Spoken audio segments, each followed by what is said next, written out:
اسرائیلی اور حماس رہنماؤں کے خلاف بین الاقوامی فوجداری عدالت کے وارنٹ گرفتاری جاری۔ لبنان میں اسرائیل کی فضائی کارروائیاں، 47 افراد ہلاک۔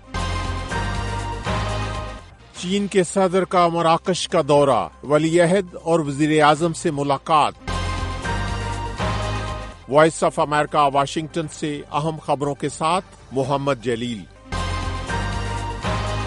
بین الاقوامی فوجداری عدالت نے اسرائیلی وزیر اعظم بنجامن نیتن یاہو، ان کے سابق وزیر دفاع یوآف گالنٹ اور فلسطینی عسکری تنظیم حماس کے رہنما محمد دیف کی گرفتاری کے وارنٹ جاری کیے ہیں۔ عدالت نے ان پر جنگی اور انسانیت کے خلاف جرائم کا الزام عائد کیا ہے۔ عالمی عدالت نے جمعرات کو پہلی بار کسی برسر اقتدار رہنما کے خلاف ان الزامات کے تحت وارنٹ گرفتاری جاری کیے ہیں۔ غزہ کی پٹی میں صحت کے حکام کے مطابق اسرائیل اور حماس کے درمیان 13 ماہ سے جاری جنگ میں ہلاکتوں کی تعداد 44,000 سے تجاوز کر گئی ہے۔ یہ جنگ حماس کے عسکریت پسندوں کی طرف سے 7 اکتوبر 2023 کو جنوبی اسرائیل پر حملے کے بعد شروع ہوئی، جس میں تقریباً 1,200 افراد ہلاک ہوئے، جن میں زیادہ تر عام شہری تھے۔ اسرائیل کے وزیر اعظم نیتن یاہو نے بین الاقوامی فوجداری عدالت کے الزامات کو بے بنیاد قرار دیا ہے۔ انہوں نے کہا کہ وہ شہری ہلاکتوں سے بچنے کے لیے ہر ممکن کوشش کر رہے ہیں۔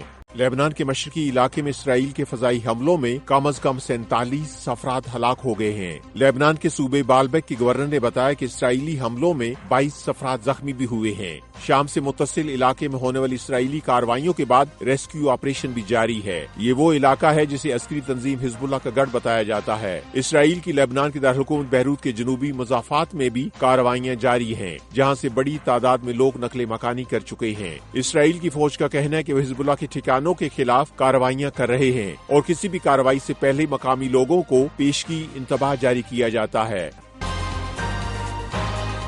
چین کے صدر شی جن پنگ نے مراکش کا مختصر دورہ کیا اور کاسابلانکا میں ولی عہد مولائے حسن اور مراکش کے وزیر اعظم عزیز اخانوچ سے ملاقات کی۔ چینی اور مراکش کی میڈیا نے اس دورے کو مراکش اور چینی عوام کے درمیان دوستی اور تعاون کا مظہر قرار دیا ہے۔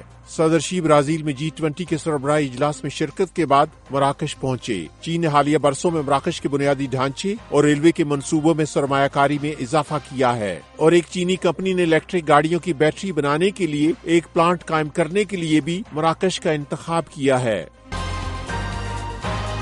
جنوبی کوریا کے ایک اعلیٰ عہدیدار نے دعویٰ کیا ہے کہ روس نے شمالی کوریا کی فوجیوں کی یوکرین جنگ میں شمولیت کے بدلے پیانگ ینگ کو فضائی دفاعی میزائل فراہم کیے ہیں۔ امریکہ، جنوبی کوریا اور دیگر مغربی ممالک کا کہنا ہے کہ شمالی کوریا نے یوکرین کے خلاف اس کی جنگ کی حمایت کے لیے 10,000 سے زیادہ فوجی روس بھیجے ہیں۔ روس اور شمالی کوریا اس دعوے کو مسترد کرتے ہیں۔ جنوبی کوریا کی قومی سلامتی کے ایک اعلیٰ عہدیدار نے ایک ٹی وی پروگرام میں دعویٰ کیا ہے کہ روس نے پیانگ ینگ کو اپنے دفاعی فضائی نیٹ ورک کو تقویت دینے کے لیے اینٹی ایئر میزائل اور دیگر آلات فراہم کرنے کے ساتھ شمالی کوریا کو اقتصادی امداد بھی فراہم کی ہے۔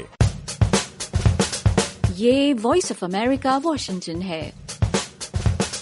روس کے صدر ولادیمیر پوٹن نے کہا ہے کہ ماسکو نے یوکرین پر حملے کے لیے درمیانے فاصلے تک مار کرنے والا ایک میزائل فائر کیا ہے، جس کے بارے میں یوکرین نے دعویٰ کیا تھا کہ یہ بین البراعظمی بیلسٹک میزائل تھا۔ صدر پوٹن کا یہ بیان ایک ایسے وقت سامنے آیا ہے جب یوکرین نے طویل فاصلے تک مار کرنے والے برطانوی اور امریکی میزائل سے روس میں ہدف کو نشانہ بنایا ہے۔ صدر پوٹن نے کہا کہ ماسکو یہ میزائل ان ممالک کے خلاف استعمال کر سکتا ہے جنہوں نے کیف کو روس پر حملوں کے لیے اپنے میزائل فائر کرنے کی اجازت دی تھی۔ پوٹن نے جمعرات کو ٹی وی خطاب میں کہا کہ وسطی یوکرین کے شہر نیپرو میں روس کا میزائل حملہ یوکرین کے ان حملوں کا جواب تھا جس میں طویل فاصلے تک مار کرنے والے میزائل استعمال ہوئے تھے۔ پوٹن نے دعویٰ کیا ہے کہ مغربی دفاعی نظام ان میزائل کو روک نہیں سکے گا۔